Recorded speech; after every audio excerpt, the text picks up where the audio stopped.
ಎಲ್ಲರಿಗೂ ನಮಸ್ಕಾರ. Happy world breast feeding ವೀಕ್ನಲ್ಲಿ ನಿಮಗೆಲ್ಲ ಸ್ವಾಗತ. ಸೊ ನಾನು ನ್ಯೂಟ್ರಿಷನಿಸ್ಟು ಲಕ್ಷ್ಮಿ ಅಂತ ಅಷ್ಟ್ರಾ ನೆಕ್ಟರ್ ಹಾಸ್ಪಿಟಲಿಂದ. ಇವತ್ತು ಆಗಸ್ಟ್ 1ರಿಂದ ಹಿಡ್ಕೊಂಡು August 7th world breast feeding ವೀಕನ್ನು ನಾವು ಸೆಲೆಬ್ರೇಟ್ ಮಾಡ್ತಾ ಇದ್ದೀವಿ. ಸೊ ಇಲ್ಲಿ ನಾನು ನಿಮಗೆ 7 ಡೇಸ್ಗೆ 7 ಟಾಪಿಕ್ಸನ್ನು ಹೇಳ್ಕೊಡ್ತೀನಿ. ಸೊ ದಯವಿಟ್ಟು ಇದನ್ನು ತಪ್ಪದೇ ವೀಕ್ಷಿಸಿ, ಏಕೆಂದರೆ ಇದರಲ್ಲಿ ನಿಮಗೆ ಬ್ರೆಸ್ಟ್ ಫೀಡಿಂಗ್ ಯಾವ ಥರ ಇಂಪಾರ್ಟೆಂಟು ಅಂತ ಪ್ರತಿಯೊಂದು ಸ್ಟೇಜಲ್ಲಿ ನಾವು ಡಿಫ್ರೆಂಟಾಗಿ ನಿಮಗೆ ಡಿಫ್ರೆಂಟ್ ಟಾಪಿಕ್ಸಲ್ಲಿ ಮಾಹಿತಿಯನ್ನು ನೀಡ್ತಾ ಇದ್ದೀವಿ.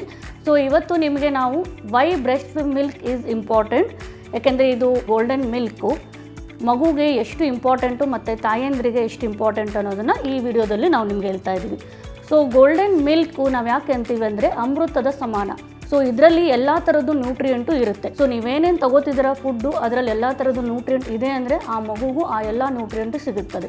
ಸೊ ಬ್ರೆಸ್ಟ್ ಫೀಡಿಂಗ್ ಎಷ್ಟು ಇಂಪಾರ್ಟೆಂಟ್ ಅಂದರೆ ತಾಯಿಗೆ ಯಾವುದೇ ಒಂದು ಕಾಯಿಲೆ ಮುಂದೆ ಫ್ಯೂಚರಲ್ಲಿ ಬರಬಾರ್ದು ಅಂತ ನೋಡ್ಕೊಳುತ್ತೆ. ಎಸ್ಪೆಷಲಿ ಕ್ಯಾನ್ಸರ್, ಬ್ರೆಸ್ಟ್ ಕ್ಯಾನ್ಸರ್ ಆಗಲಿ, ಮತ್ತು ವೇಟ್ ಗೇನ್ ಆಗದೆ ಇರೋದು ನೋಡ್ಕೊಳ್ಳುತ್ತೆ.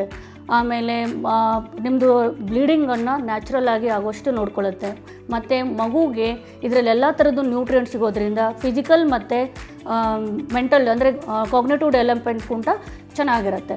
ಸೊ ಮಗುವಿಗೆ ತಾಯಿಯ ಎದೆ ಹಾಲು ತುಂಬ ಇಂಪಾರ್ಟೆಂಟು.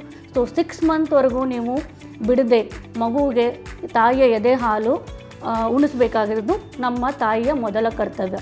ಸೊ ಇದನ್ನು ದಯವಿಟ್ಟು ಯಾರೂ ನಿಲ್ಲಿಸಬೇಡಿ. ಆಫ್ಟರ್ 6 ಮಂತ್ ಆದ್ರೂ ನಿಮಗೆ ಕಂಟಿನ್ಯೂಸ್ ಹಾಲು ಬರ್ತಾ ಇದೆ ಅಂತಂದ್ರೂ ಟಿಲ್ 2 ಇಯರ್ಸ್ವರೆಗೂ ನೀವು ಹಾಲು ಫೀಡ್ ಮಾಡಬಹುದು. ಆಫ್ಟರ್ 6 ಮಂತ್ ಆದಮೇಲೆ ಹಾಲು ಫೀಡ್ ಮಾಡಬೇಕಾದ್ರೂ ನೀವು ವೀನಿಂಗ್ ಡಯಟ್ ಅಂತ ಕರಿತೀವಿ. ಸೊ ಇದು ರೈಸ್ ವಾಟರ್ ಆಗಿರ್ಬೋದು, ಅದನ್ನು ಕೂಡ ಕೊಡ್ತಾ. ಬಟ್ ಇಲ್ಲಿ ತಾಯಿಯ ಎದೆ ಹಾಲು ಕಂಟಿನ್ಯೂ ಮಾಡಿದರೆ ಮಗುವಿಗೆ ತುಂಬ ಒಳ್ಳೆಯದು. ತಾಯಿಯಿಂದ ಎದೆ ಹಾಲಲ್ಲಿ ಕೊಲೆಸ್ಟ್ರಾಲ್ ಮಿಲ್ಕ್ ಕೂಡ ತುಂಬ ಇಂಪಾರ್ಟೆಂಟು. ಆ ಮಗುವಿಗೆ ಆ ಹಾಲು ತುಂಬಾ important. So friends, B happy, be healthy. Thank you.